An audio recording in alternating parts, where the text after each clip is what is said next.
Within these walls lies the heart of the greatest military power since the days of Imperial Rome. The Pentagon, a symbol of glory and respect, a target of distrust and fear. You have to first and foremost make sure that you're the biggest dog on the block. The people within are charged with the defense of the United States, but their actions reach across the globe. The best protection we can possibly provide the American people is killing and destroying the people that would kill us. The Pentagon must act when called upon in complex times of uncertain outcome. If you're going to put people's lives at risk, you better have a darn good reason. And you better know what that reason is, and you know why you're doing it. It must act despite the enormous consequences of its every move. It cannot stand still, where the world around it seethes with the fires of conflict and the tides of history. On a pristine morning in September of 2001, those tides reached the walls of the Pentagon, and it reeled as never before. There's just this atmospheric change that happens as that 757 breaks your airspace and slams into the side of your building. Just as the building was breached, so too was a sense of invulnerability. Not only must it rebuild, but also it must transform, reinventing itself to combat the ever-changing threats of a new kind of war. More than any other institution I can think of in the world, the U.S. military's attention really has to be on all things at all times. They don't know where the next war is. This enigmatic place is the sum of many parts and many people. The Pentagon is more than just a building. It's almost like a living, breathing organism. It is an institution as complex as any on Earth, a place of war, power, and tradition. It is filled with history, and it is history-making. It is the extraordinary building known as the Pentagon.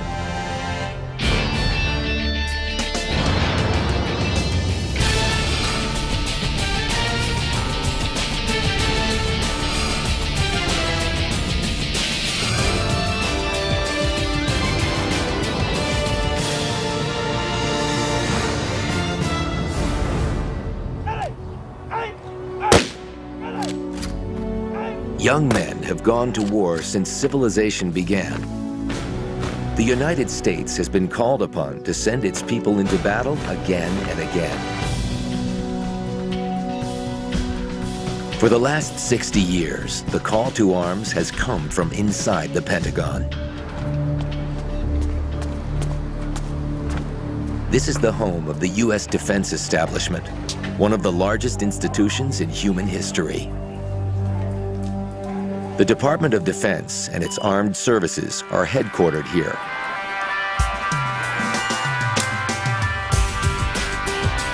Over 200,000 telephone calls will be made here today, and as many as 30,000 cups of coffee will be drunk. 4,200 clocks will tell time, and perhaps more than 1 million emails will be sent and received. At dawn, the halls begin to fill with a mix of military and civilians. There's a real rhythm to the building. It starts very early in the morning, 4:30, and it tends to be the military, the ones that show up the very earliest. And by 6:30 in the morning, it is at full tilt. An extraordinary range of events takes place here on any given day. The Secretary of Defense will meet with a key foreign leader. One of the Pentagon's war rooms is buzzing with information from the battlefield. Thousands of miles away, the troops the Pentagon has deployed are putting their lives at risk. Where's that fire coming from? And for the first time since World War II, a young pilot searches for enemies in the skies above the Pentagon. At this crossroads of warriors, strategists, and bureaucrats, General Jack Keane, the Army's Vice Chief of Staff, has two major topics on his mind: his combat troops and the future of his service. Vice Chief of Staff of the Army. All right, guys, grab a seat if you can. The Army is always evolving. And we're going through a period of our history where we're making some significant change, and we refer to that as transformation. Because when we look at future wars and the needs of the Army, we want to make some rather profound changes in the Army. And the question is we're going through time here on a go-to-war footing.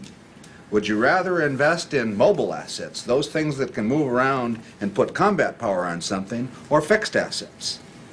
And the clear choice is mobile assets right now, especially with the other two things that I talked about. Keene has his hands full, fighting battles in the conference room 1 minute and planning the real thing the next.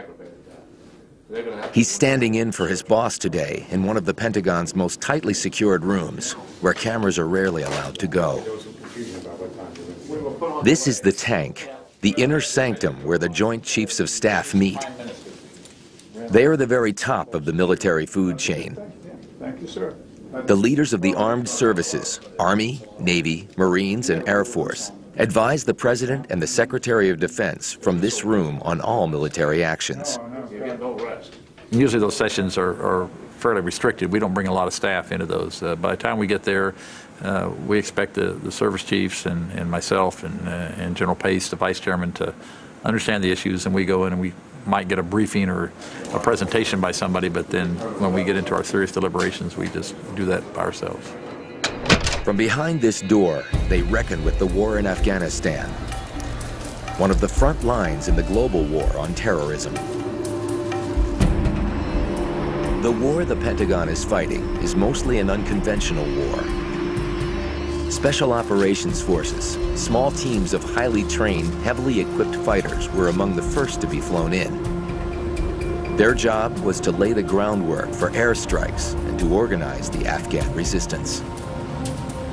The basic unit that does that is a Special Forces A team. There's 12 members on the team, all having specialties. A weapons expert, a communications expert, a medical expert, and they all are used to culturally assimilating themselves in foreign countries. The elusive nature of the terrorist threat is demanding a radical shift in how the Pentagon is thinking about how it fights. We have not had to construct a global military strategy to deal with the threat since World War II. And that is very different than what our operations have been post-World War II. The new strategy must confront a constant from all battles past, the fog of war. Combat is a chaotic affair, and commanders don't necessarily know what is happening until after the smoke is cleared.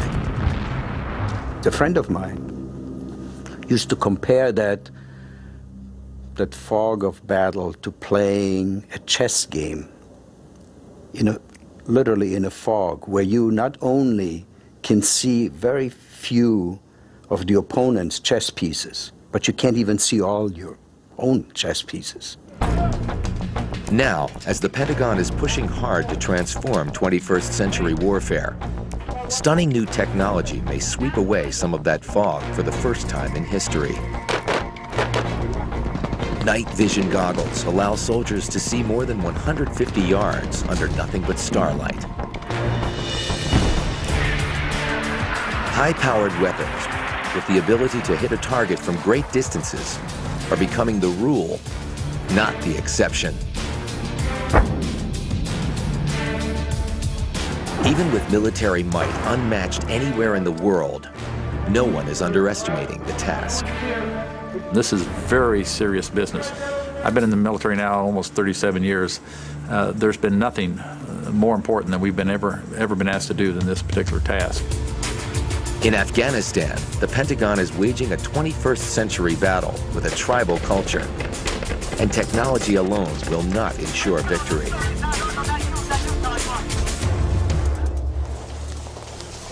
Even in times of crisis, the Pentagon fights more than military battles. It must also wage a war of words. In the press office of the Secretary of Defense, the goal is to keep the message clear, consistent, and controlled. Yesterday on the morning shows, both the Vice President and the Deputy Secretary of Defense spoke about what's going to happen to those folks that are captured, either Taliban or Al-Qaeda. So we're just going to compare to see what the Vice President said versus what Deputy Secretary Wolfowitz said to make sure that we're being consistent. Today, the hottest topic is a tape that has surfaced of Osama bin Laden. The rumor is that it will be proof of his guilt in the massive September 11th attack. The press is clamoring for the tape, but the Pentagon and the White House are still coordinating how, when, and if it will happen. But I don't know if the tape will be done, but... The back and forth discussions are held around a conference table set up appropriately enough for ping pong. When it's released, it'll be released. I don't believe they are critical as to how this highly sensitive material will be handled. As Clark last night, there's still the desire is that we release it within the Defense Department, and we do it probably on Wednesday. My instinct is... Victoria Clark is the head spokesperson for Defense Secretary Donald Rumsfeld. The Secretary is holding a press conference in just a few hours, and she has to be ready to brief him about the bin Laden tape. If you read it, it's pretty powerful on its own, so let's just let it stand out there by itself. I guess mine's more of a technical question, though. We've got these 2 transcripts now. Right. Well, we will, at the end of the day, have these 2 transcripts. What are we going to do with them? Well, we should reconcile them. Who among us is qualified to be the adjudicator? See? I'll look at them. Yeah. Okay. Can you get the 2 translators on the phone at the same time and have them come to some kind of agreement while you're talking through it? That way you can say that both translators agreed to this final version. That's a good idea. To this final version. What do you guys think about that? Yeah, I mean, these are all good things, but the more we add on, the subtext, putting 2 translators together, we're adding a lot of time to what's your goal? But you're adding more credibility. Clark's next meeting will be with the Secretary himself to advise him before he goes before the press, when he could be peppered with questions about the tape.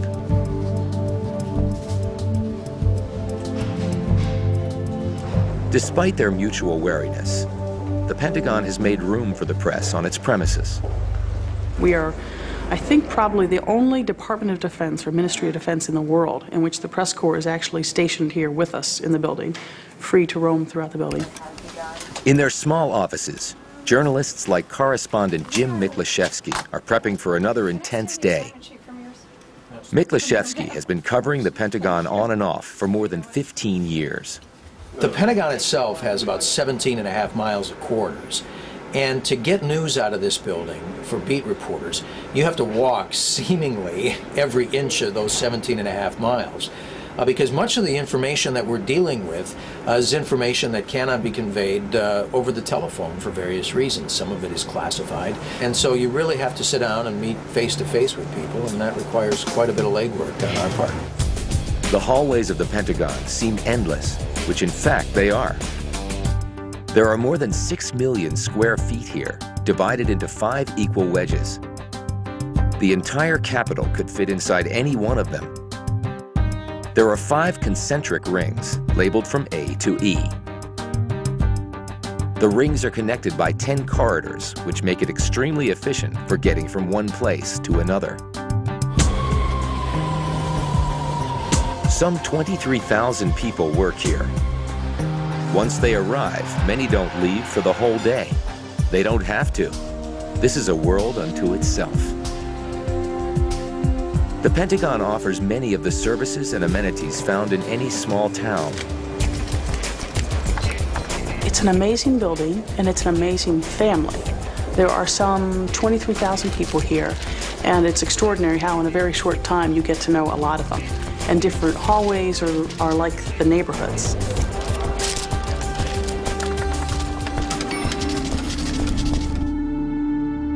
One area of the building is unreachable these days, though. The 3 outermost rings between corridors 4 and 5. Nearly 400,000 square feet were damaged in the September 11th attack.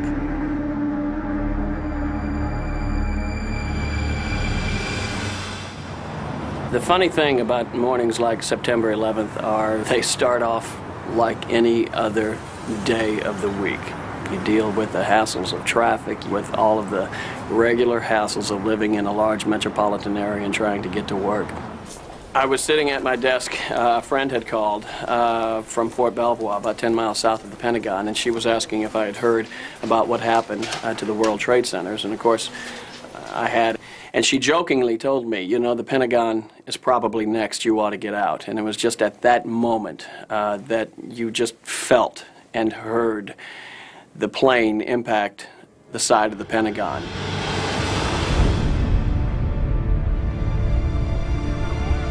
It was 9:38 a.m., and the building was in full swing when the plane hit at close to 350 miles an hour. We had an airplane crash directly into the Pentagon. I saw that plane coming right at me, but he picked up a little bit as he wanted to put himself right in a window on the first floor.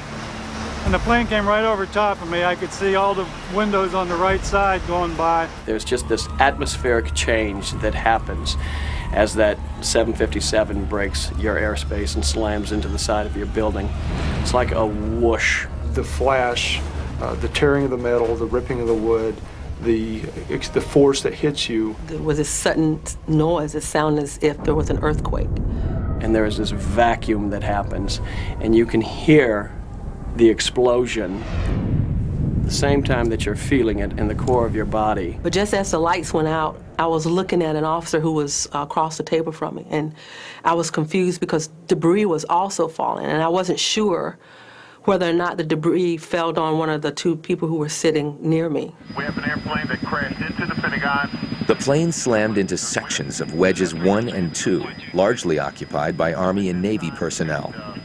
David Thayall and Carl Monken shared an office barely more than 30 yards away from the point of impact.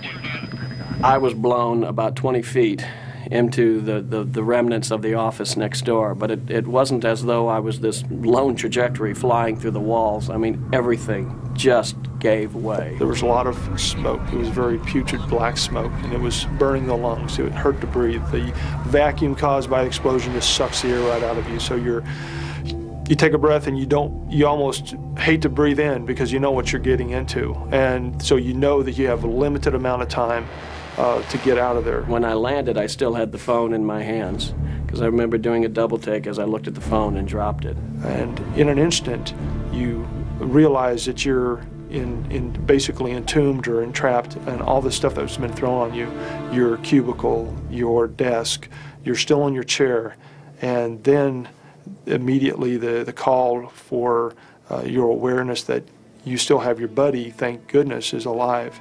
You're saying, Carl, 5 times, are you okay? The desk and everything else came with me, and it just deflected the fireball. The fireball passed right over me. We knew we had to get out, trying to find our bearings.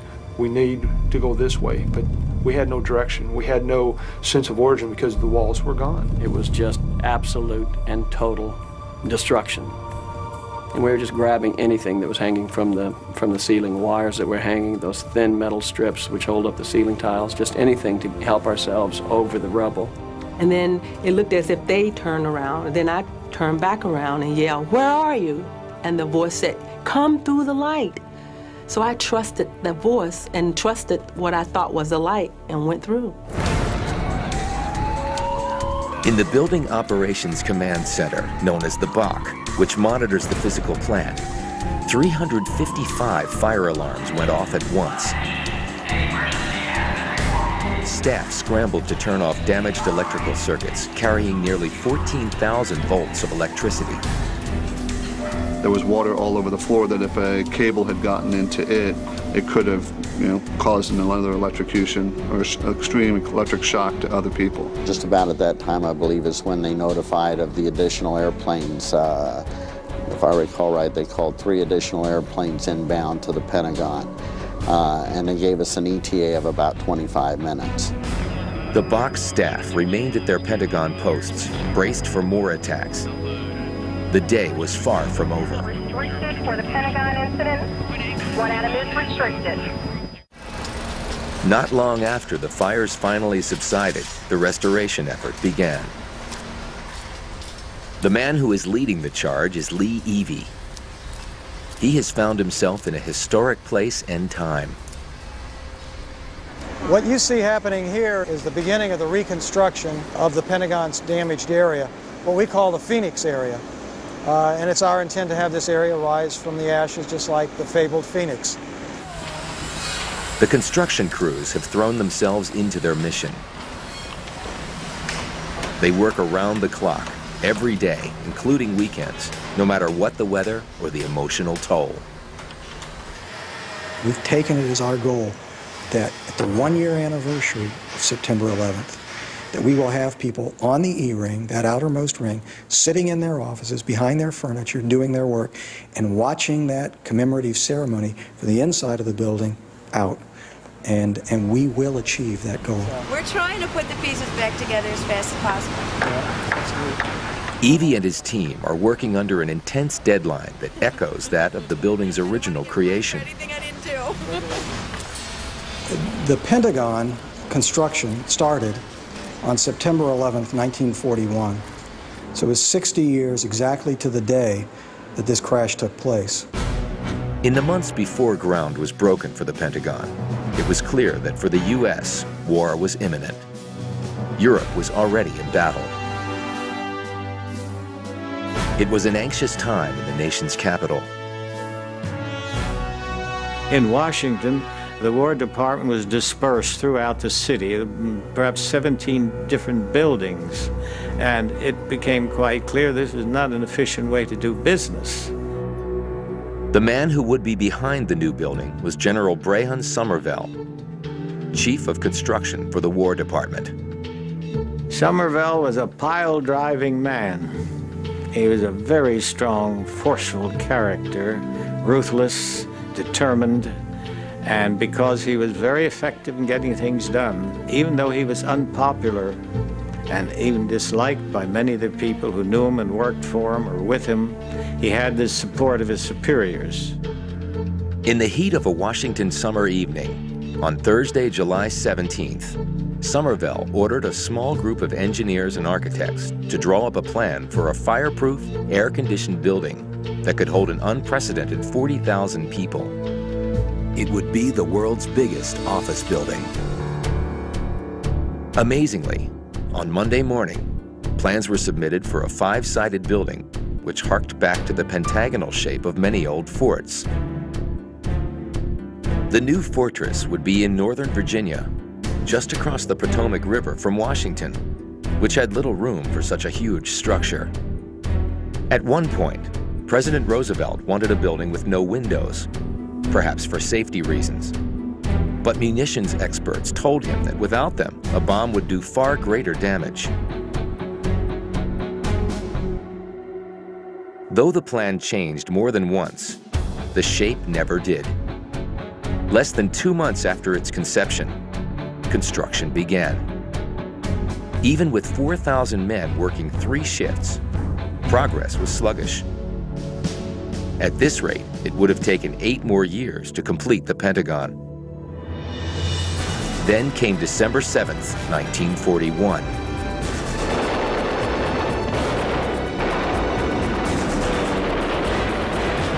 There are a number of reasons why Pearl Harbor took people by surprise the way it did. I think for Americans in December 1941, as indeed in September of 2001, there was something shocking about the site, about this beautiful day being suddenly marred by an attack which seemed to come from nowhere, which left thousands of people dead, which involved an enormous amount of graphic destruction. Spurred on by the attack, construction shifted into overdrive. The Pentagon would be built in only 16 months. They used 15,000 workers. They worked 24 hours a day, and they got all 6.5 million square feet completed in 16 months. By the following spring, people were already installed in the unfinished building. That May, the government declared the building would be called the Pentagon.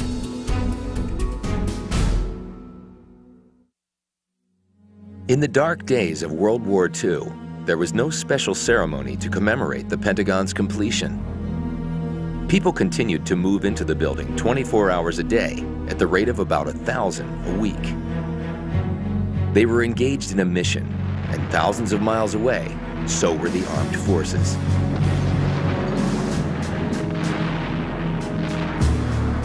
Throughout 3.5 years of war, the Pentagon supported the troops and saw them through to victory.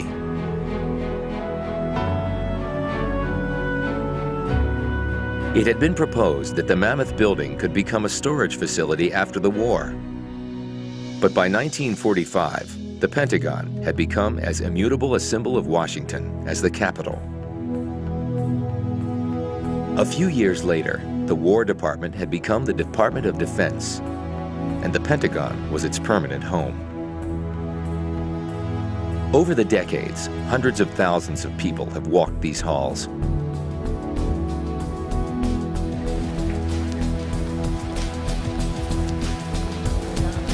For newcomers, it can be like traveling to a foreign country with its own customs and language. 1,300 to walk through all 5 of those, plus the PEOs to present the path forward to OT for MCS, FPCB2, and ISISCON. The PEO will also present the path forward to the IV OT. And I remember going to a budget briefing, and I remember the briefer put up a slide with type about the size of the stock tables in the back of the paper. This slide jammed with letters, and I'm trying to read it, and they kept talking about, I can't remember what the acronym was, but they kept using this term, you know, the spam jam or whatever it was. And that's what it sounded like to me. So finally I turned to this, I thought, I am the only one in the room who doesn't get this, and I feel like an idiot. So I turned over to this 4-star and I said, "Sir, what's the spam jam?" And he said, "I haven't the faintest idea." So I didn't feel so totally lost. Eliminated. As a former journalist, Pete Williams went from outsider to insider when he became the Pentagon spokesperson in 1989. Are now operational. Like many people who did not serve in the military, I had this cliche view of people in uniform. If you go to any community in America and ask yourself, who's running the blood drive? Who's running the Toys for Tots program? It's going to be people in the military. The enormous esprit de corps of the military, it runs through the Pentagon, it goes through the pipes in the building, it runs through the electrical current, it's in the air. So it is a very impressive thing that you never forget.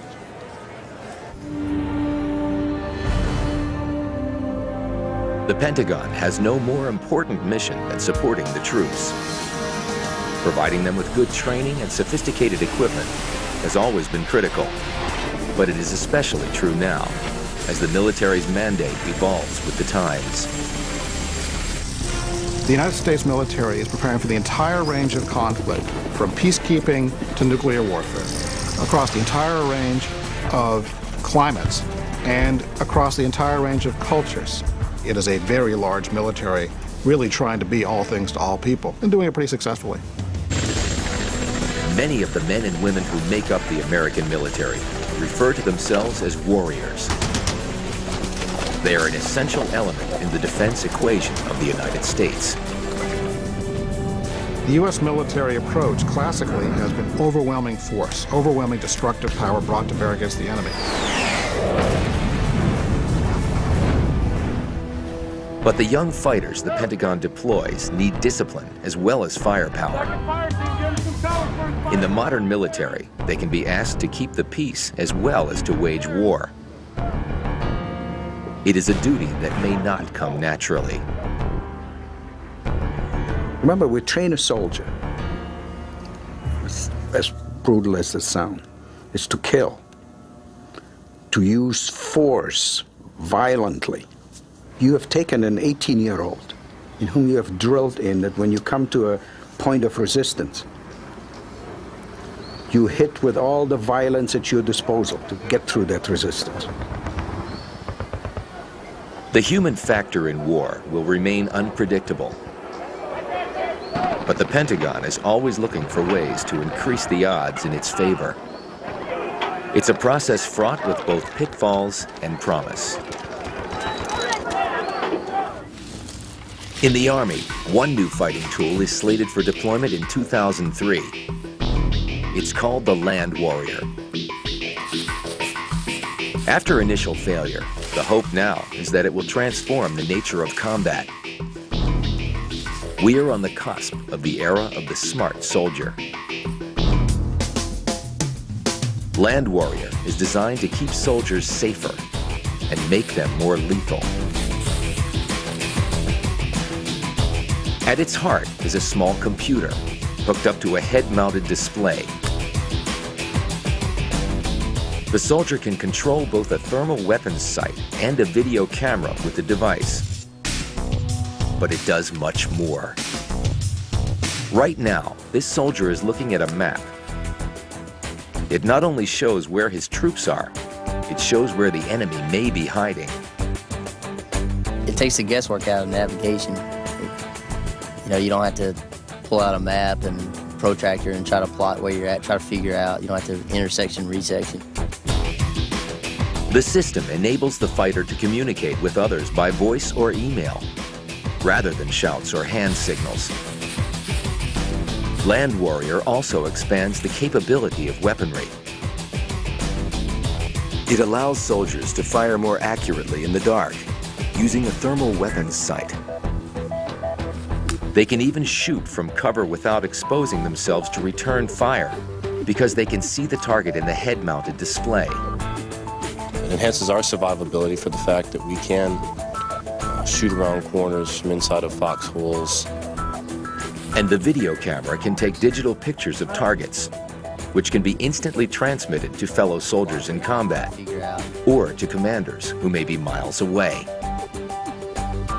Land Warrior is not ready for use, but some of its technology has already been deployed. In the new century, war will continue to look, sound, and unfold differently. More, perhaps, than at any other time in history.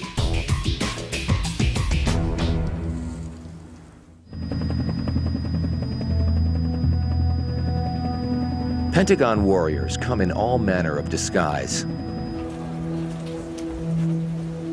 Some are dead ringers for civilians.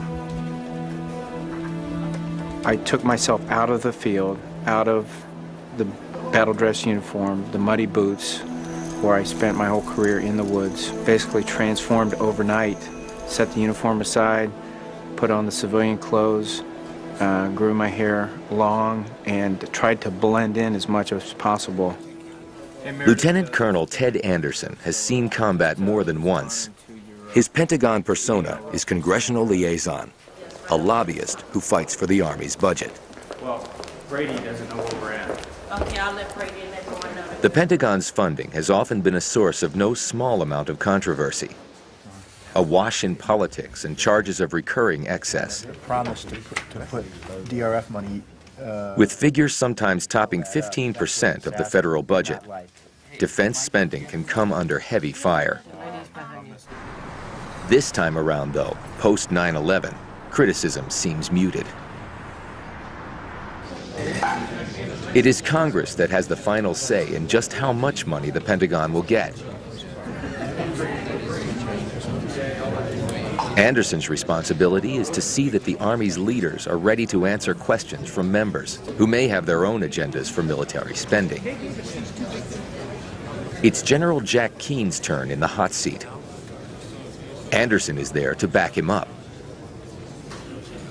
The colonel has served under Keene at 3 different posts over the years. General Keene is a no-nonsense, hard-nosed soldier who grew up in New York, and soldiers intuitively are drawn to General Keene because he is a soldier. The unfunded requirements were $8.7 billion. Back at the Pentagon, young MPs from Keene's old command, Fort Bragg, have been deployed to guard it since the September 11th attack. The Vice Chief of Staff makes time to visit them. After all, they're his troops. You guys doing all right? Just fine, sir. That's great seeing you. Hey guys, how are you? Airborne? Sir. Good to see you. Y'all doing okay? Yes, sir. Airborne, guys. All right, we've been here since 20 September, thereabouts? Right, sir. Yeah. As much as you want to stay a field soldier forever, it's not the right thing to do. The right thing to do is also to come here to the headquarters of the greatest military in the world and provide the talent and the experience that you have, and hopefully some insightful judgment as well to help those in the field. So you feel good about being here. It's not like jumping out of airplanes with soldiers at night and riding in helicopters with them. My life in the past was an association with soldiers, sergeants, and I missed that association, and no doubt about it. But being here is the right thing to do. And thanks for what you're doing out here. I mean, you know how important this is. This is a battlefield here. We already know that. I mean, we've had 184 people killed here.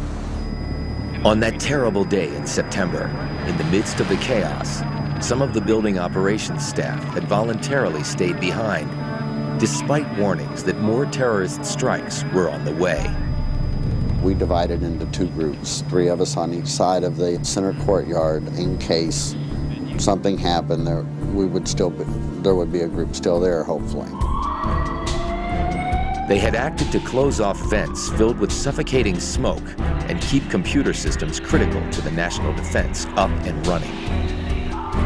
Because the building was not being fully evacuated, we still had numerous people at the Secretary of Defense and some of our military command centers that were staying operational.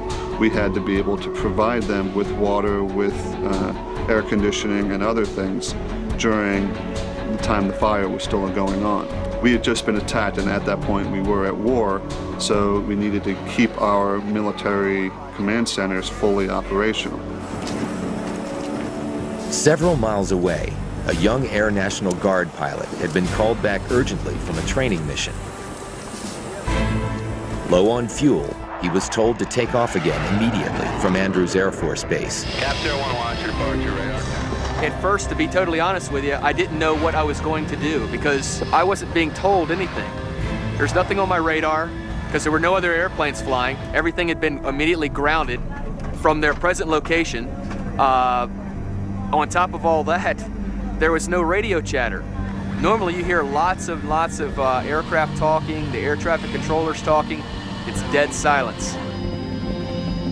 On the ground, Ted Anderson was transforming from a lobbyist back into a field soldier. The Pentagon was under attack. My fellow soldiers needed aid. And, it's like combat. And this is what you train for your whole life. A non-commissioned officer named Chris Brehon joined him in the frantic efforts to get the trapped and injured out. As I ran up to him, I introduced myself, said, Sergeant Brehman, nice to meet you. Said, hi, I'm Ted Anderson. My general got out on his watch. I'm not going to let him die. When we got right up to the building itself, right at the point of impact, as close as we could manage because the ball of fire and the flames were just, they were incredible. We found one of the windows in the older part of the building that had been blown out from the blast. We boosted each other through the window, climbed into the building, and tried to get down about 5 to 10 feet to push open an emergency exit door so we could possibly, allow people to run out to escape. There we noticed a woman. She was clapping. She couldn't breathe. She couldn't speak, but she was just clapping her hands, trying to get it and stuff. But we could barely see her. We reached in and got her, and pulled her out. We pulled her out, pulled her away from the building, and gave her to some other folks, and they carried her away. Many were under the assumption that still more enemy-controlled aircraft were approaching the Pentagon. Be aware that there were 2 plane crashes in New York, and there were 15, engine 5, engine... When I was in the center courtyard tunnel, the building had been evacuated because the other inbound airplanes, and they were still calling our time to arrival. About that time, it was about 5 minutes to the inbound planes were to arrive. About that time is when a military aircraft with very evident rockets or missiles on the wings flew over top of the Pentagon at a very high rate of speed.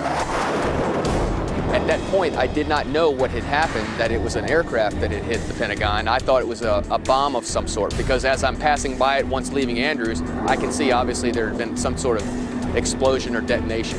I knew from the point that plane went across that no other plane was going to come and get to the Pentagon. I was given the order that should I need to defend the Capitol against some enemy, foreign or domestic, I had the power to use whatever force necessary.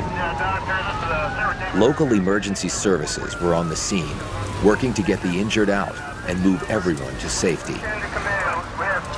Inside, the fires raged, threatening the lives of rescuers and the trapped alike.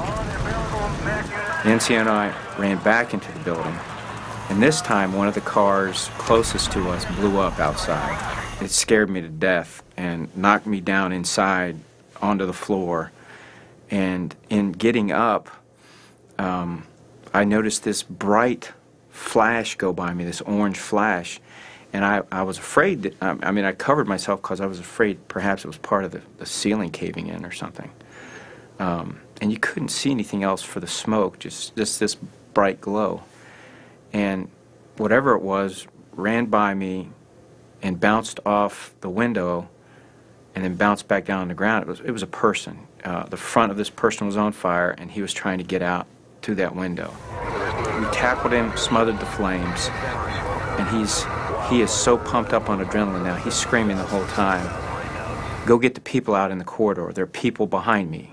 Please go get the people in the corridor." We carried him all the way out, handed him off to somebody else. And that's when we ran back again and tried to get through the door, and we were stopped by the firemen. We wanted to get in there. We knew at first hand what we had saw inside. If we didn't hurry up and get back in there, there was going to be anybody else left. Because you could see people burning in the windows. We have an unwritten code in the military that states you will never leave anybody behind. Whether you're injured or whether you're dead, you will never be left. You will always be brought out. Be advised, there's floor collapse, structural integrity is compromised. I'll give you a report to on the interior.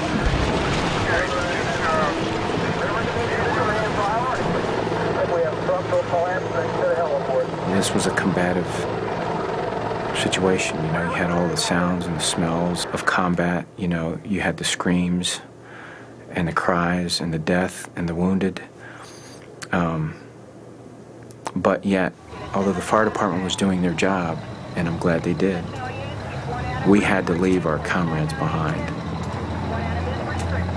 And I know that in my heart we could have probably got him back, or I was going to at least die trying to get him. Later, one of the battalion fire chiefs told me that they had found 15 bodies stacked up inside in the corridor. And I try not to dwell on it. I can only imagine that these were the people that this gentleman was talking about, and that they were trying to get out, and, you know, perhaps their way was blocked. I just don't know.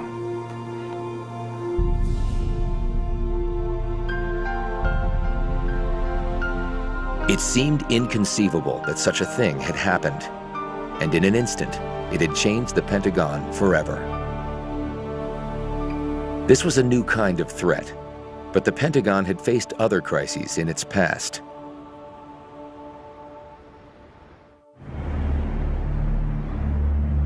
In its time, the Pentagon has experienced both triumph and disaster.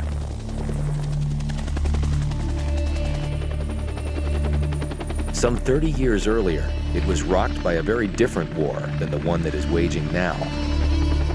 No era was more difficult or damaging than Vietnam. The after effects are still being felt. There's a sort of never again mentality inside the U.S. military that's been passed down through generations of officers about Vietnam. I'm not sure it's always the right lesson, but boy, that lesson still looms very large in the U.S. military. Vietnam was like nothing the Pentagon had ever encountered. What had begun as an effort to stop the spread of communism became a trap from which there seemed no escape. American officers felt enormous pressure to succeed, which led to frustration and ultimately a great deal of deception. Washington could only make decisions on what was getting back from the field. And one of the things that quite clearly happened, what I would describe as the corruption of data as it passed up the chain of command. A lieutenant would file his after-action report, and it would look sunnier and sunnier and sunnier as it went to division headquarters, to regional headquarters, to Saigon, to the Pentagon, to the president. The war dragged on and on, taking the Pentagon down with it. Some in the once proud defense establishment felt betrayed by an administration that seemed unable to extricate itself from the nightmare. The basic belief that seems to be pervasive in the U.S. military is that civilians meddled in the Vietnam War, that the lesson of Vietnam was that the politicians got too involved in the basic decisions about the war. Outside the Pentagon, public fury was increasing. The protests reached right up to the walls of the building itself.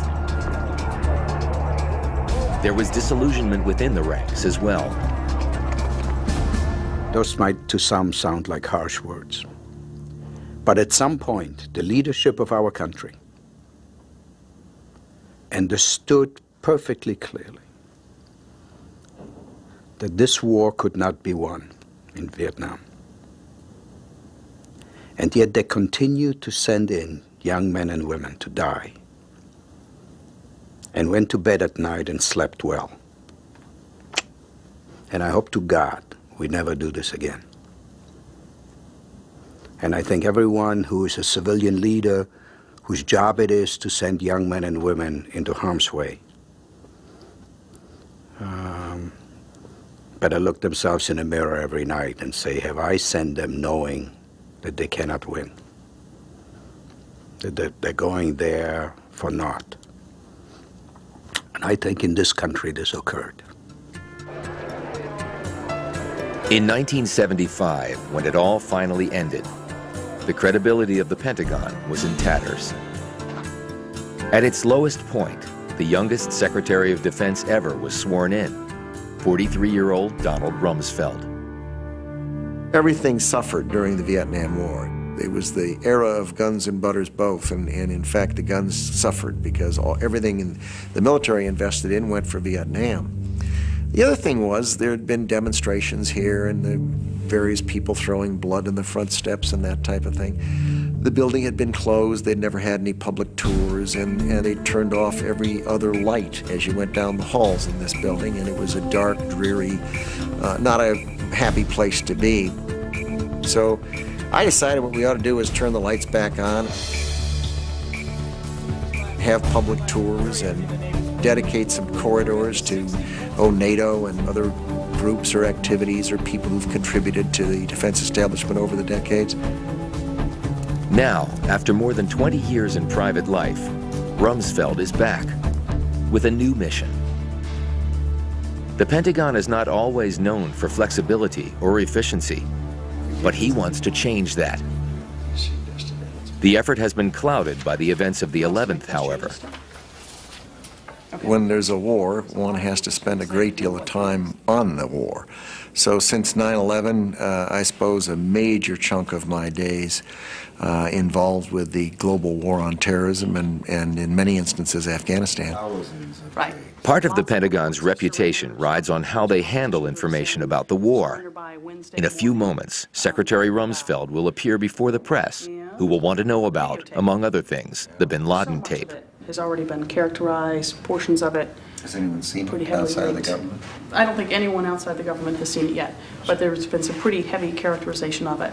And now there's real interest in when are you going to release it. Has the White House indicated that for sure that it's going to be released? They have indicated they expect it to be released soon, but they haven't put a date on it or time or anything. Should we go? Yes, sir. We shall go. He'll have to wing it. No firm decision has been reached. Where are the leadership? Same question. If we do a good job of telling the people the truth about our circumstance in the world, that it's a dangerous world, it's an untidy world, that weapons are more powerful, their reach is greater, but that we as a country are determined to see that we can continue to live as free people in this world, and we can do it. This country, more than any country on the face of the earth, can do that. See, they got you working again? God bless you. I love it. Good. Keep going. Yes, sir. You're a secret weapon. We're not going to run out of things to do. No, indeed. We got a lot to do. Rumsfeld, more than any other secretary I've covered, and I've covered about 4 or 5 now, really has imposed his will on the Pentagon in a striking way. He's very brusque, he's very straightforward, he's not afraid to take people on, and he kind of has also a little bit of a frat boy Princeton towel snapping attitude to him. Not afraid to josh a little bit.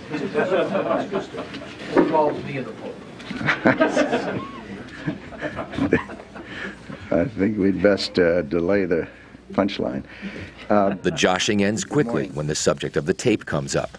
Various people trying to translate that and understand precisely what was said, and whether or not it'll be released or when is a question for some others than me, but if it is, it will be released with some translations that in consultation with the White House, the Pentagon released the tape 2 days later.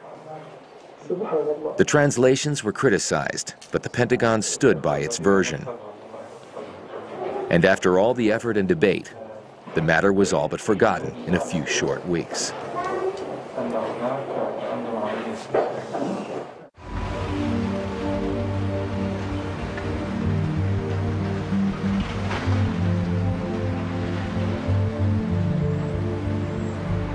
"184 victims at the Pentagon site were among the thousands of lives lost that September day.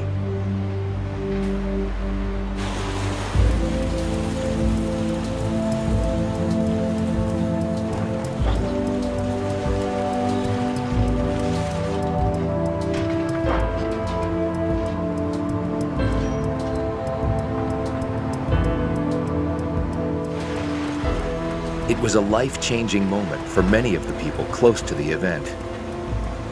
For one, it had a tragic irony as well. It's right at the dividing line between... Lee Evey had been heading up an overhaul of the entire Pentagon for nearly 4 years. That gives them a lot more... A former NASA contract negotiator, this was his first construction job, and it was the biggest federal renovation project in U.S. history. It was desperately needed. The building was in terrible shape. But in September, his task was suddenly transformed. We were just completing on September 11th the last of what we call Wedge 1. The renovation above ground consists of 5 wedges. Each wedge is a chevron shape of about 1 million square feet. We were about 5 days from its completion, and we were moving people from Wedge 2 into Wedge 1. The renovation was much more than cosmetic. The windows may not look that unusual, but each one weighs close to a ton. It's an exact replica of the original, but its glass is 2 inches thick. It's built as a replica of the historic window that was here previously. So if you look at the window from the outside of the building, it looks exactly like the window that it replaced, including the handle and the little clips that would put a screen in, etc. But in reality, the window is not designed to ever open. It'll always be closed for 2 things. First, it's to serve as a blast inhibitor. Okay? And second, in case of nuclear or biological or chemical attack, you don't want to have the windows in the building open. In a twist of fate, Flight 77 hit the Pentagon in the most protected place possible. The renovation and the windows saved lives, like that of the man who was leaning against his new 4th floor window when the plane hit the building directly beneath him. He was thrown across the room when the aircraft impacted the building, got up in time to see the large fireball and the explosion from the aircraft. And he was very fearful that he was going to be badly hurt because of the force of the explosion. And indeed, the building shook and the window shook, but the window didn't even have a crack in it. And he walked over, opened the doorknob, and walked out of the building. That day, most survivors stumbled home exhausted. But thousands of people reported for work at the Pentagon the next day, even while the fires continued to burn. Terrorists have demonstrated they're willing to take their own lives. They're willing to fly airplanes filled with hundreds of people into buildings and into this building, the Pentagon. They also have demonstrated an enormous desire to get weapons of mass destruction. They have been actively trying to get chemical and biological and nuclear and radiation weapons. If they get them, and there's no question but that they're willing to use them. With such threats to the mainland, the Pentagon is assuming domestic responsibilities it never asked for. Homeland security patrols are underway just off American shores. An unheard-of concept on this scale since the days of World War II. Maritime Homeland Security mission is to find and stop terrorist activities trying to get inside the country. Specifically looking for weapons of mass destruction, nuclear, radiological, biological, chemical, or other large explosive devices that can cause damage and casualties on a mass scale.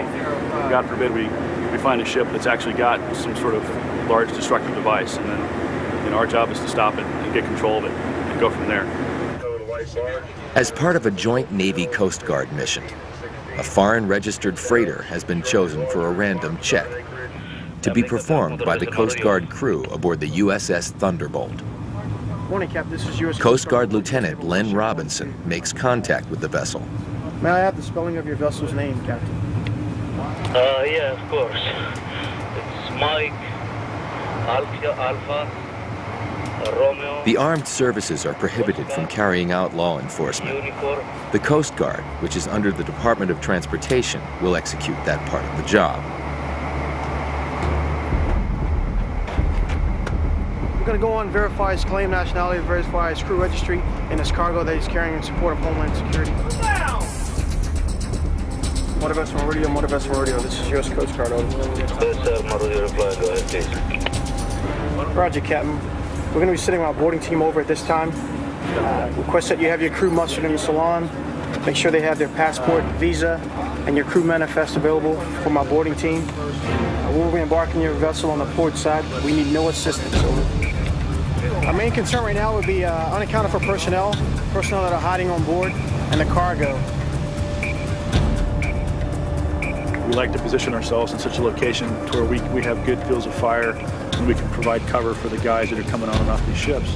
And if need be, depending on the vessel and what their actions demonstrate that they're willing to do or capable of doing, we're certainly capable of providing our own self-protection as well as covering the insertion or extraction of a friendly force from that ship. But, I prefer to, if we can do our job, do what we have to do without ever firing a shot, I think that's the best way to do business.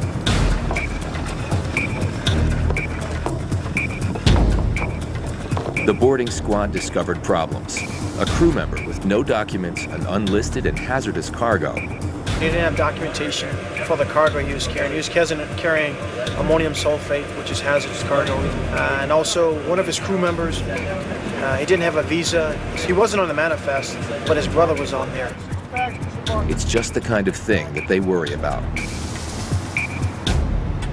The crew discrepancies, plus the 3,800 metric tons of a toxic industrial chemical, are reported up the chain of command. The decision comes back. The freighter will not be allowed to continue and will be escorted out to sea, past U.S. waters. With nearly 100,000 miles of shoreline and some 10,000 ships entering U.S. waters each day, the Thunderbolt faces a daunting assignment. However, the task of Homeland Security is unlikely to go away. At the Pentagon itself, there have been radical security changes since September 11th. Once a remarkably open place, it has severely tightened its stance. The DPS, the Defense Protective Service, verifies IDs and passports regularly. If anything is out of place, entrance is denied.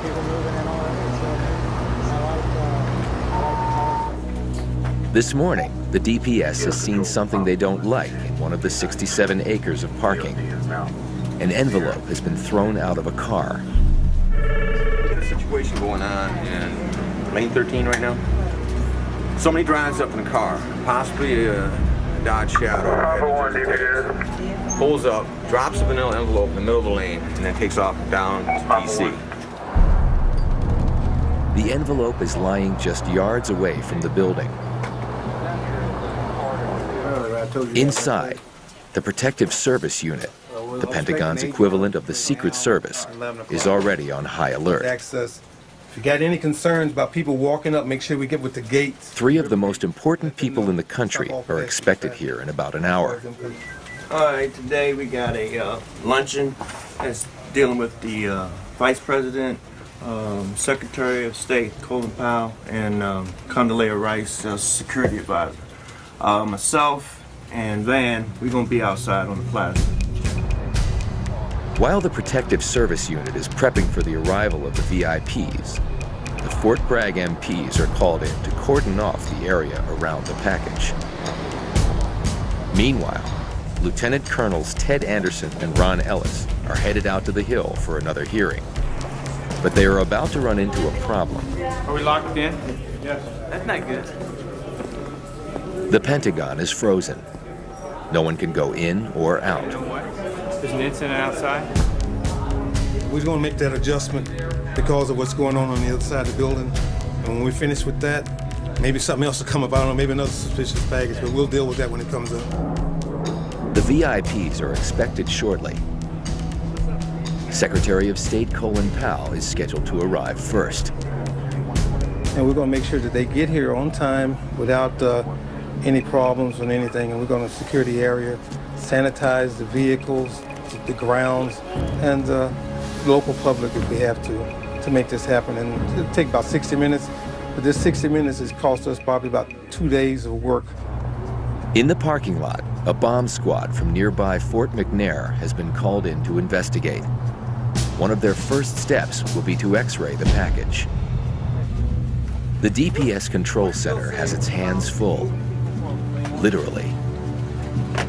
Lane 13. Now UD's en route, okay? On one side of the Pentagon, 3 of the country's leaders are about to arrive for a high-level meeting. On the other, a bomb expert is analyzing a package for explosive devices.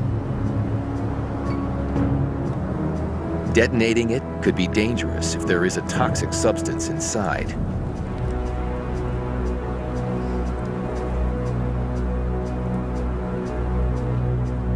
We were out waiting on the bus. They told us to come back in a quarter to, and they locked the door as they finished the incident. And then when that's done, they'll let us out, but we don't have a clue. We might be able to go out the metro entrance. Yeah. But for as far as the buses are concerned, The cops aren't saying how long? Like 2 hours? they didn't tell us. In cases like this, it could be 10 minutes, it could be 2 hours.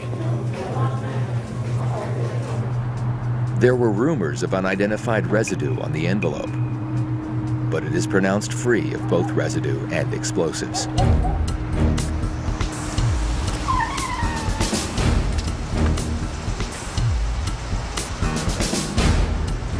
Powell arrives safely and disappears into the Pentagon that he once commanded as the chairman of the Joint Chiefs. We don't want our principals standing outside in harm's way for any length of time over 60 seconds. And in the same regards, we don't want the other principal waiting over 60 seconds, or what we would call stopped, which is on the X. When you're on the X, you're a target. So we want to keep the wheels rolling, keep the feet moving, so when the vehicles come up to the steps, the secretary's there, they shake hands, they come in, and the operation goes off smoothly. If everybody has to wait, then someone that's lurking outside has a good chance of setting up a good shot, and we don't want that to happen. By the time everyone arrives, the package has been cleared. But the DPS's job is not over. They looked in there briefly. There were some papers and some paper clips. They looked in there, they saw there could be something that possibly could have been addressed to the president. I cannot tell you for an absolute, but it was rambling writings, nothing specific. The incident resolved, everyone is allowed to go about their business, including Ted Anderson and Ron Ellis. Moments like this one are a reminder that life at the Pentagon will never be the same. A new sign has been put up outside the Phoenix Project, counting down the days till its completion. The familiar limestone facade is going up, protected from the weather by plastic sheeting. We're ahead of schedule at this point, probably about 4 weeks ahead of schedule. And of course, that schedule was already quite ambitious. The construction crews have shown great dedication to the Phoenix Project, rarely taking even short breaks. But one of them is here for the most personal of reasons. Michael Flacco is a sheet metal worker from Delaware. He requested special permission from his union to work on the job. It was all he could think to do. His son, a Navy weather forecaster, was killed in this very spot on September 11th. To be able to put together something that was destroyed, it gives you a feeling that about as close as you can get to having him back alive again. I retrace his footsteps every day through the Army-Navy tunnel. He used to walk through there every day. So I go there every day and walk past. He was probably at his desk, and the plane came through the first floor, right through Naval Ops, and hopefully he never knew what hit him. Flames and the heat was so intense that it just melted some of the structure up above and caused a collapse right over in here. And fortunately, we got him back. We got a whole body back. I was able to touch his hair.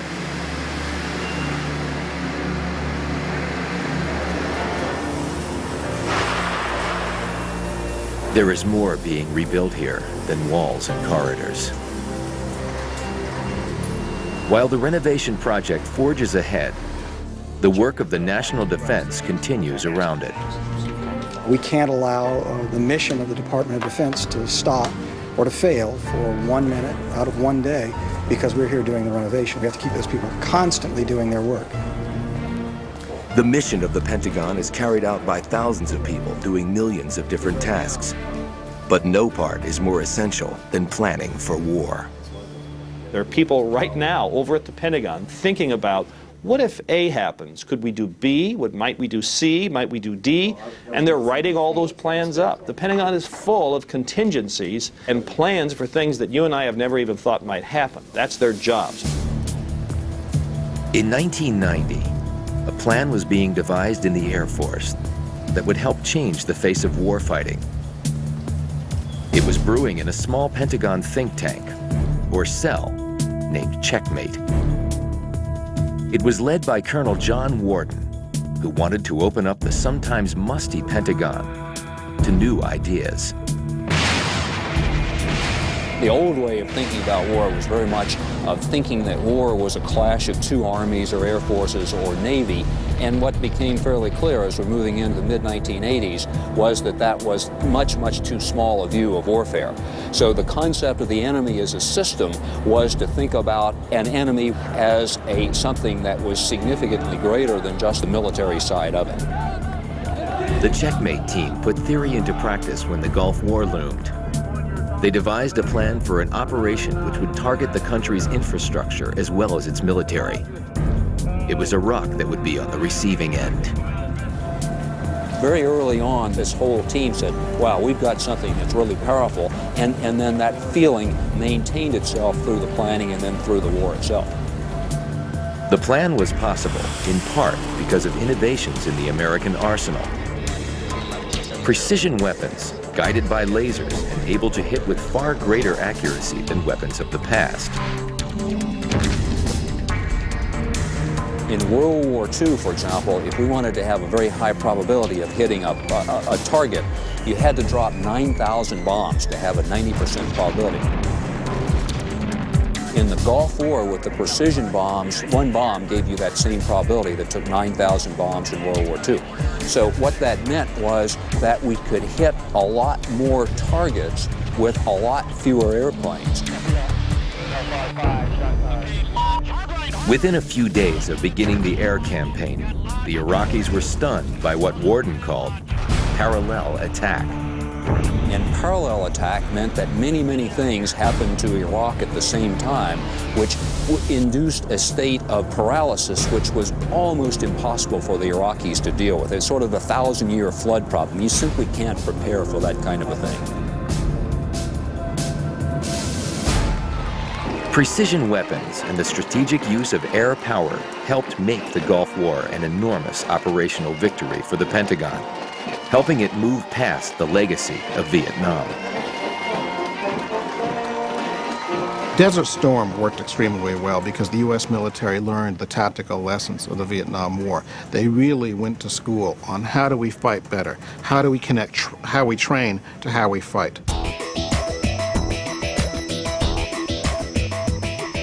The evolution in many kinds of military technology has roared forward since then.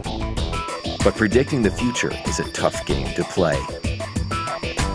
There's an enormous tension in the development of military technology between sticking with what you know worked because it worked in the last war and coming up with something new because you might need it in the next war. There can be decades of lag time between concept and execution of weapon systems. And what can seem like a good idea mid-decade can be outdated and a waste of billions a few years later. The debate over how the Pentagon spends its money rises up periodically, often fueled by a bad decision or a failed mission. Still, smart weapons are becoming smarter and smarter. Satellite-guided weapons with GPS technology are the latest thing. This is a representation of a state-of-the-art air-to-surface satellite-guided cruise missile in development by the Air Force. As it closes in on its target, an infrared imaging seeker takes over. It rarely misses. Even more traditional weapons are being updated to meet new threats. The thermobaric bomb, known as a bunker buster, is designed to suck the oxygen out of caves and anyone inside them as well. Much of the reality of war has been kept distant from the public during the operation in Afghanistan, but that does not make the weapons any less lethal. Hardware alone is not enough for the Pentagon to win its wars. It also needs friends. Today at the Pentagon, allies from 29 countries have arrived to demonstrate their support for the war on terrorism. The Pentagon will not release the exact number of countries with an American troop presence, but they are stationed in at least 2/3 of the world's nations. The troops are there at the pleasure of the host countries. In this new age, international cooperation is as essential as it has ever been. Still, the Pentagon is a uniquely American institution. And if the military is not democratic, it is still filled with many voices and many different interests. Think of the Pentagon as a village out there somewhere, or a little tribal group of tribes out there. Power resides in money at the Pentagon, and money is held by the Office of the Secretary of Defense, but it's kind of an embattled little group up on top of the hill. And then running around it are 3 or 4 different warring tribes. The Army, the Navy, the Air Force, all kind of circling around it, whooping around it, kind of going after this embattled little group that has all the money and seeking their money. And occasionally those tribes get together and gang up on the Office of the Secretary of Defense. More often, they just fight with each other. The fight may be for recognition or for dollars, or to be the ones chosen for an impending operation. This is not combat, though. This is North Carolina.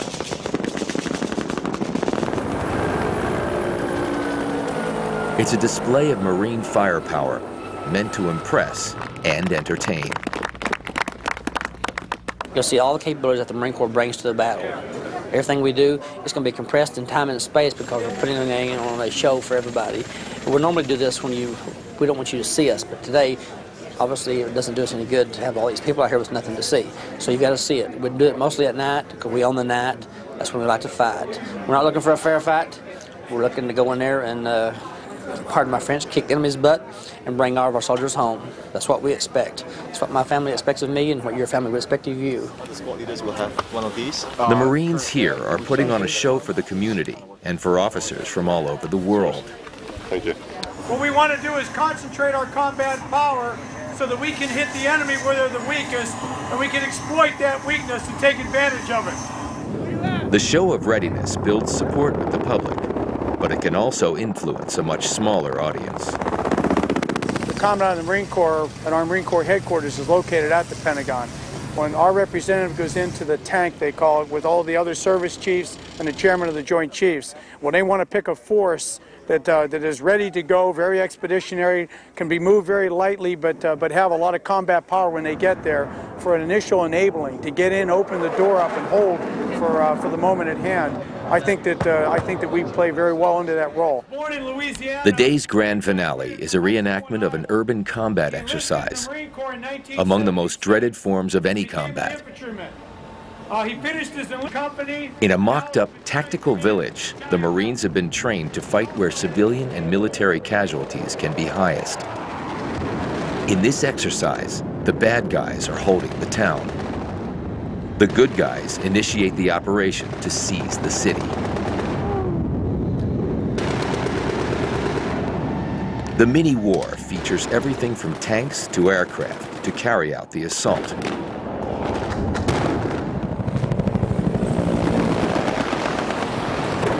It's a crowd pleaser.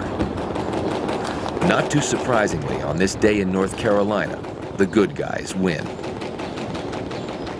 But all the performance art is a rehearsal for the real thing.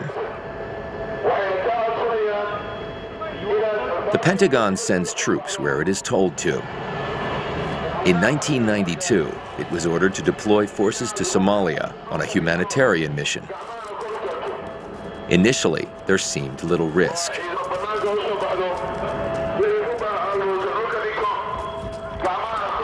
Over the months, the situation deteriorated and tensions grew.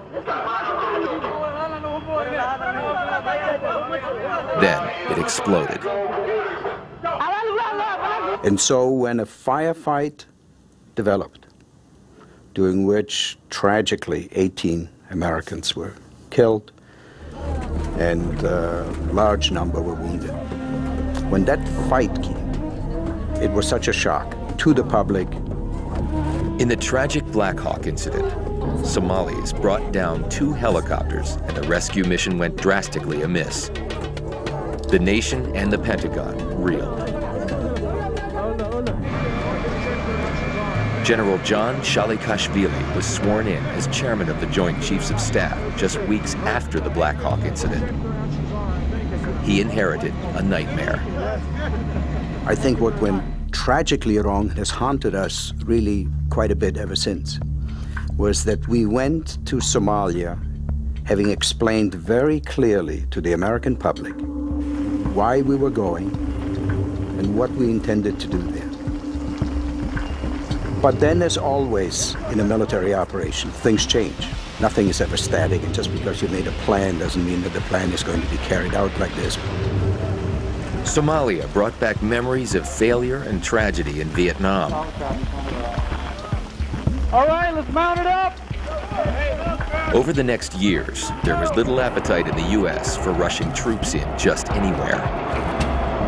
You know, in past decades, our country's had a wonderful margin for error. We've had big oceans, and we've had friends on the north and the south, and we didn't have to be Johnny on the spot. We could hang back and wait and see and look around and then decide if we wanted to do something.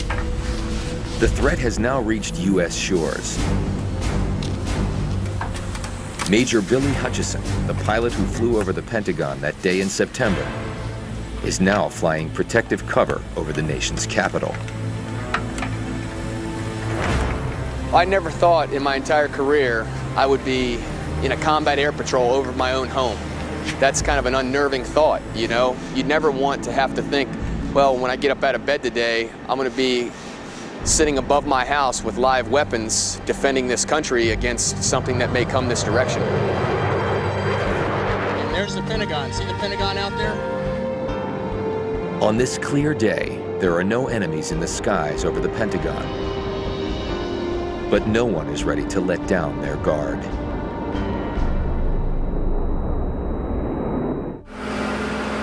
Almost 7 months after the September 11th attack, the Phoenix project is still ahead of schedule.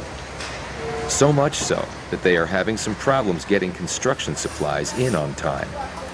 Still, the signs of progress are everywhere. Okay. This is the part that was really damaged quite badly. All of this area was basically destroyed, blackened. The doors were blown apart. Glass was shattered. ductwork hanging out of the ceiling, and so all of this has been completely reconstructed in the last few months, and we're hoping to open the cafeteria March 1st. People are really looking forward to it. Not too far away from the renovation site, 2 flights below ground in one of the most closely guarded rooms in the entire building, an elite group of Army personnel is gathered. This is a Pentagon war room. Where you are is in the Army Operations Center, and it's here where the Army does its planning and issues its orders to its forces. And we follow an agenda that's on the screen there, and it starts out with a detailed understanding of the intelligence picture itself. What are our adversaries doing? What do we think they're going to do? And we try to be as predictable as we can. The new enemy does not have an army or navy that the Pentagon can overwhelm. It is difficult enough to even find them. Intelligence gathering and secure communications are critical in this new war. The Pentagon has incredible tools at its disposal. Military and civilian satellites can send back images like this one of the strategic Kandahar airport from more than 400 miles up. But even this remarkable technology can only do so much. It is the state of the human intelligence gathering that has the Pentagon concerned. I worry about intelligence. I worry about our ability to know what's going on. It's a big world. It is very difficult to find individual people. The intelligence capabilities right now, at least in my view, they're not right where we need them to be. If the FBI has a queue or the military has a queue somewhere due to some of our interrogations of some of our detainees, that those queues fly very quickly to other agencies and that they can cross queue and say, now I see what's developing, or I see this linkage that I never saw before, and that can lead to other trails that either for law enforcement purposes or for prevention purposes or for military purposes could be very, very useful. As enemies of America arise and find ways around its sheer military might, as terrorists have, the Pentagon will be challenged to devise methods to meet those threats. Combat is a giant game of rock, paper, scissors. You bring a rock against the other guy's scissors, so he comes back with paper to wrap your rock, so you bring scissors against his paper. That's all military technology is. It's a continuing evolution of what does the other guy have, how do I attack it, how does he respond to my attack. One of the most important developments is the UAV, the unmanned aerial vehicle.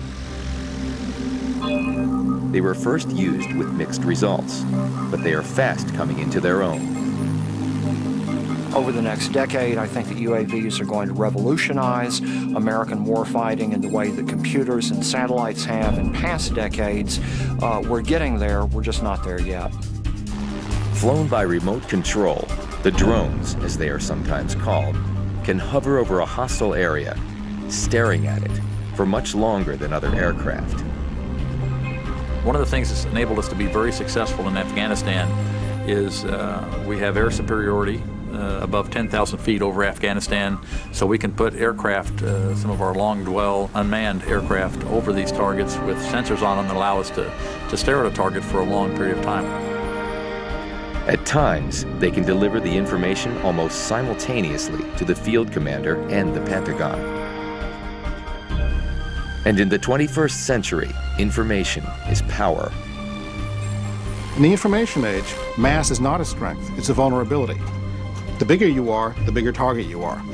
And in a battlefield which has 24-hour surveillance over it, which is what the United States now brings with these unmanned aircraft, like Global Hawk and Predator, you become simply a sitting duck out there. And that's what I think the Taliban and their allies just found out, much to their regret, in Afghanistan. UAVs have another major advantage. There is no pilot to be shot down and killed. The rush is on to weaponize the drones. At least one has already fired a missile in Afghanistan. The ultimate unmanned air vehicle on the drawing board is the UCAV. By 2010, it is expected to make its own suggestion about what to attack. and after an okay from its remote control operator, fire at its target.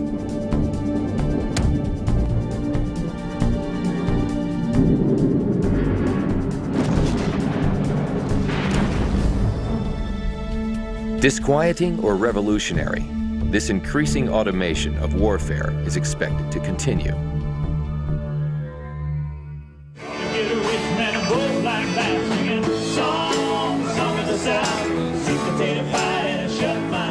In the midst of the most grueling of construction schedules, the Pentagon hosts a lunch for the renovation project crews.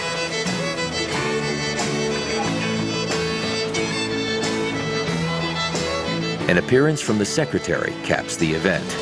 I was told you never stopped working. What's going on? Few would argue it's a well-deserved respite. Sweet potato pie and shut my mouth. Gone with the wind. There ain't no money looking back again. The new part of the building is not luxurious, but it is bright and clean, and clearly beginning to come back to life. You look like you need some help. We're all done? We wanted to see the new cafeteria. People who were blown out of their offices 7 months ago wander over to see the progress. Just go down corridor 3 here, and it'll be off on the right, down by C-ring area. Okay. Because we used to be in that part that way. We crawled out of there. Is that right? Yeah, Did you really? You bet. So we didn't even know you could get this far anymore. Oh, yeah. 189. As early spring replaces the pall of winter, mayors from all over America gather in the Pentagon's center courtyard. Who share the grief of this tragedy, we've come to honor and remember those who lost their lives. The rapid rebuilding of the Pentagon is a testament to the strength and courage of those who have returned to work here for all of us. A 53-year-old sheet metal worker from Delaware who lost his son, his only child, in the September 11th attack, is among the many who put in 10 to 12-hour days here 6 days a week. He came here to mend his broken heart, as well as this building. Within the building, the military way of life continues. Ladies and gentlemen, the Vice Chief of Staff, Army. General Jack Keane is now under consideration to become the Army's Chief of Staff. He is here today to swear in Staff Sergeant Chris Brehman, who's re-enlisting. He had just finished a phone call. Brehman's comrade in arms from the 11th, Ted Anderson, is here as well. He evacuated the building under orders like everybody was told to do, except he turned around and came back into the building, time and time again. And you recognize you're actually doing something larger than yourself. And it gives you a sense of purpose. And then you have this intense shared experience with people of value. And that adds such a dimension of quality to your life that you're changed by it. And it's the people and the mission, I think, that keep us here. Congratulations, Sergeant Brehman. In many ways, the Pentagon is defined by its sense of shared purpose. The whole thing is styled around how we would act if we were in the battlefield, where really we don't want anyone to fail. We want everyone to succeed because everyone's life is at stake. And my life might be saved by the guy next to me. That animates the way the Pentagon works. You focus as hard or harder on those things that will have an impact, not for you and the people you work with today, but for the people and the people in the military who come years from now.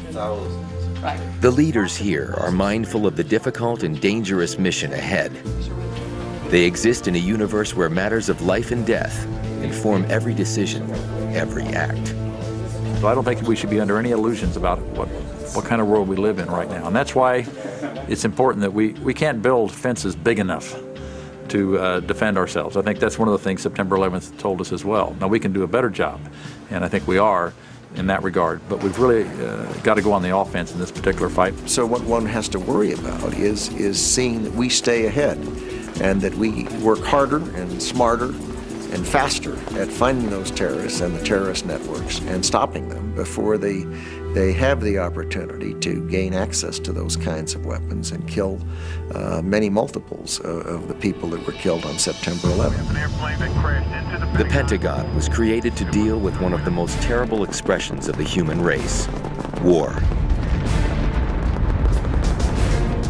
Its success or failure, however measured, can affect the future of nearly every country on the planet. Fear it, respect it, look to it for protection, or desire its destruction. Much rests on this stolid, serious place, a grave and simple building called the Pentagon.